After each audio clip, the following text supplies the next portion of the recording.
الحمد لله رب العالمين، الصلاة والسلام على خاتم النبيين وعلى آله وصحبه أجمعين، أما بعد فأعوذ بالله من الشيطان الرجيم. بسم الله الرحمن الرحيم. قال الله تعالى في سورة المائدة: إنما وليكم الله ورسوله والذين آمنوا الذين يقيمون الصلاة ويؤتون الزكاة وهم راكعون۔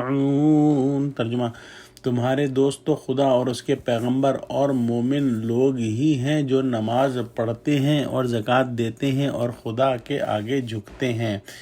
پچھلی آیتوں میں یہود و نصارہ کی دوستی اور رفاقت سے بچنے کی تاکید ہوئی اور یہ بتایا ہے کہ ان کا رفیق گویا مومنوں کا رفیق اصلی اللہ سبحانہ و تعالیٰ اور اس کے رسول محمد صلی اللہ علیہ وآلہ وسلم ہیں، اور یہی مخلص مسلمانوں کے رفیق ہیں۔ گویا اہل ایمان کی دوستی کو صرف اللہ اور اس کے رسول اور اہل ایمان کی دوستی میں منحصر فرما دی۔ اللہ تعالیٰ اور اس کے رسول صلی اللہ علیہ وسلم اور مومنین کے علاوہ اہل ایمان کا کوئی دوست نہیں ہے۔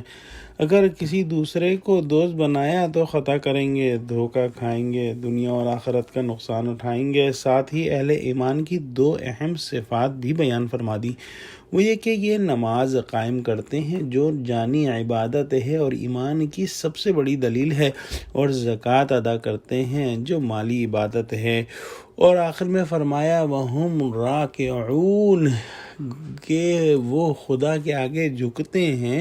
لیکن اس کے مفسرین نے کئی معنی نقل کیے ہیں۔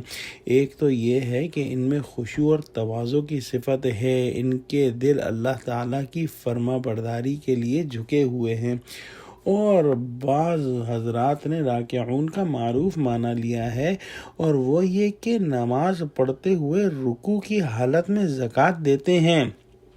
ایک جو ہے شان نزول کا قصہ درج ہے معالم التنزیل میں کہ حضرت علی رضی اللہ تعالیٰ عنہ مسجد میں نماز پڑھ رہے تھے، رکوع میں جا چکے تھے، وہاں سے ایک سائل گزرا اور اس نے سوال کیا تو آپ نے رکوع ہی میں اپنے ہاتھ سے انگوٹھی اتار دی۔ حضرت علی رضی اللہ تعالیٰ عنہ نے خیر کے کام میں سبقت فرمائی اور نماز ختم کرنے کا بھی انتظار نہ کیا۔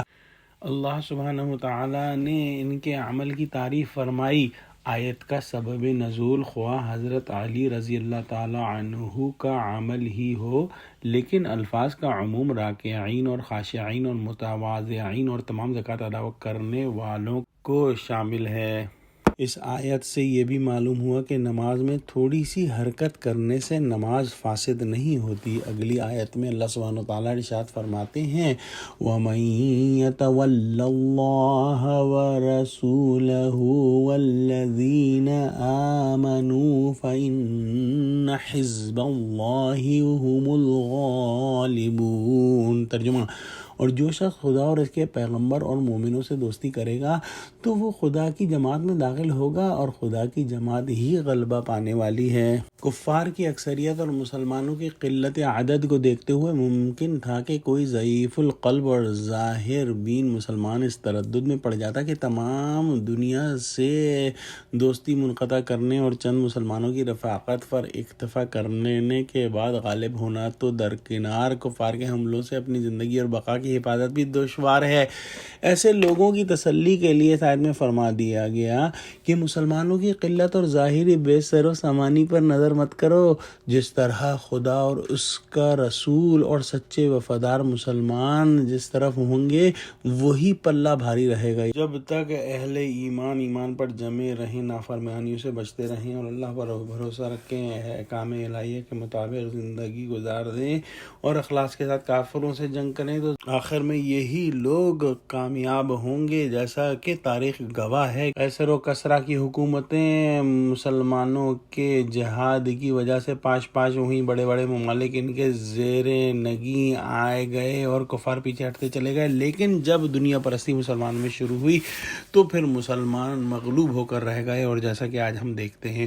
دعا کرتے ہیں کہ اللہ سبحانہ وتعالیٰ ہم کو قرآن کا فہم عطا فرما۔ آمین۔ وآخر دعوانا الحمد للہ رب العالمین۔ السلام علیکم ورحمۃ اللہ وبرکاتہ۔